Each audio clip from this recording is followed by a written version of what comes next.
क्योंकि market infrastructure वाली कंपनियों पर हमारा फोकस है और ऐसी ही एक कंपनी से आपकी मुलाकात हम करवाने जा रहे हैं आज। प्रूडेंट कॉर्पोरेट एडवाइजरी सर्विसेज 2003 में ये कंपनी बनी है, अहमदाबाद बेस्ड है। 21 राज्यों में इस कंपनी का कारोबार है और कारोबार क्या है, पूरा का पूरा बाजार से जुड़ा हुआ mutual funds, insurance product, stock broking और बॉन्ड्स की डिस्ट्रीब्यूशन का कारोबार करती है कंपनी। चेयरमैन और मैनेजिंग डायरेक्टर संजय शाह साहब हमारे साथ कार्यक्रम में हो रहे हैं शामिल। वेल्थ मैनेजमेंट का 20 साल से ज़्यादा का गहरा अनुभव है संजय शाह साहब का। सीए हैं और सरदार पटेल यूनिवर्सिटी से आपने बीबीए की डिग्री भी हासिल की है। शाह साहब बहुत बहुत स्वागत है सर। अभी तो 5 उंगलियां घी में है सर, बढ़िया, एकदम फर्स्ट क्लास, मूड माहौल बढ़िया चल रहा है सर। हाँ सर, आई थिंक मुझे लगता है इससे अच्छा टाइम इंडिया के लिए नहीं हो सकता था, हमारे लिए नहीं हो सकता था, क्योंकि आई थिंक ये जो कैपिटल मार्केट फॉर्मेशन या तो फाइनेंशियलाइज जो सेविंग जो हो रहा है उसका आई थिंक म्यूचुअल फंड सबसे बड़ा बेनिफिशियरी है।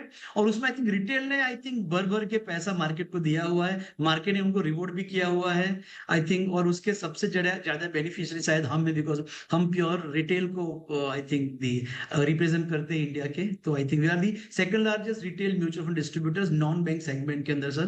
तो इसलिए हमें बहुत ज्यादा फायदा स्पेसिफिकली कोविड के बाद हुआ है। अब सही है सर, बिल्कुल, बहुत बढ़िया बात है। अच्छा सर, ये थोड़ा सा बताइए, ये मार्च के महीने में थोड़े मिड कैप स्मॉल कैप शेयरों में जो कुछ करेक्शन वरेक्शन हुआ, उससे कुछ आपके इन्वेस्टर रिटेल शेयर वाले जो म्यूचुअल फंड इन्वेस्टर कुछ हिले क्या, डर लगा, कुछ पैसा निकाला या नहीं, मजबूती से टिके हैं अभी भी?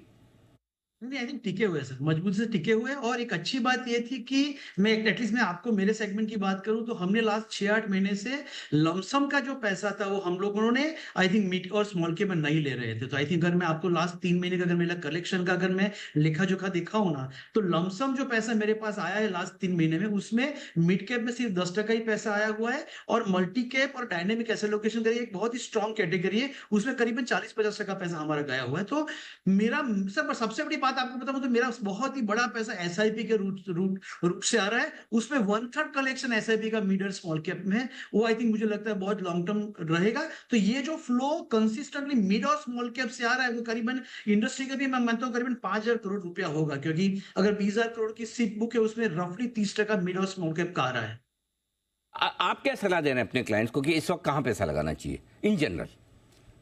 In general sir I think view तो वैसे भी रिटेल के लिए इक्विटी में पैसा बनेगा और एसआईपी से ही पैसा बनेगा। तो अगर आप ओवरऑल प्रूडेंट का अगर पोर्टफोलियो कंपोजिशन देखेंगे तो सर मेरा नेट सेल्स और मेरा सिप बुक मोरलेस सेम है। तो आज की तारीख में हमारी 25 लाख लाइव एसआईपी है और हम महीने का 700 करोड़ रुपया एसआईपी से इकट्ठा करते हैं। तो अगर आप देखोगे मेरा 80,000 करोड़ का ईएम, तो रफली 10-12% मेरा एसआईपी से पैसा आता है। तो हम एसआईपी को बहुत स्ट्रॉन्ग प्रमोट करते हैं और उसमें आई थिंक लास्ट 3-4 या 6 महीने से हम लोगों ने I think multi asset allocation category की आप बात कर लीजिए या तो डायनेमिक एसेट एलोकेशन की बात कर लीजिए, जहां पर कस्टमर को मार्केट टाइमिंग की जरूरत ना पड़े, वो हम ज्यादा एडवाइस करते हैं। बहुत ही बढ़िया, परफेक्ट संजय जी, बहुत बढ़िया। अच्छा, एक और चीज, क्योंकि एक तो ये एसेट क्लास को लेके हुई, अब ये बताइए कि equity as an asset class, वहां आप क्या कह रहे हैं कि लार्ज कैप में ज्यादा रखिए या फ्लेक्सी कैप, मल्टी कैप के क्या क्या सजेस्ट कर रहे हैं?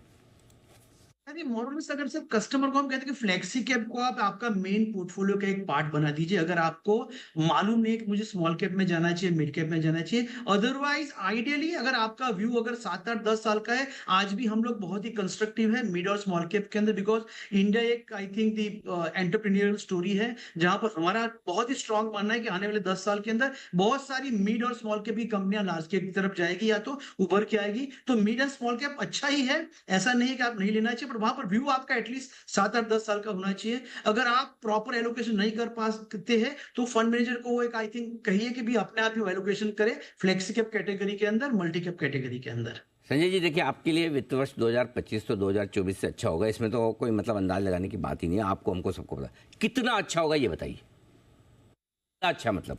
सर आई थिंक हमारा तो आप जानते हैं कि हमारा प्योर प्योर ट्रेल का बिजनेस है सर। पूरी इंडस्ट्री अब तो अपफ्रंट कुछ रहा ही नहीं है, जो भी कमाने को मिलता है वो डेली एवरेज ईएम के ऊपर मिलता है। तो लास्ट ईयर की एवरेज ईएम के सामने ये साल की मेरी एवरेज ईएम करीबन 30-35% बढ़ के चल रही है। तो अगर आप पहले 9 महीने का रिजल्ट देखोगे तो उसी को आपको एक्स्ट्रापोलेट करना चाहिए, because at the end of the day हम जो कमा रहे हैं उसमें बहुत ज्यादा आगे पीछे नहीं होगा, क्योंकि ट्रांजेक्शनल रेवेन्यू नहीं है हमारी सर। हमारा ब्रोकिंग के साथ जो ट्रांजेक्शन, माने कोई भी ऐसा नहीं है कि अगर आप आज ने बटन दबाया तभी आप कमाओगे। जब तक एसेट हमारे पास रहेगी, डेली एवरेज एओ बढ़ती जाएगी, हमारा उसी रूप से इनकम भी बढ़ता जाएगा सर। और बिल्कुल एकदम परफेक्ट बिजनेस मॉडल भी है।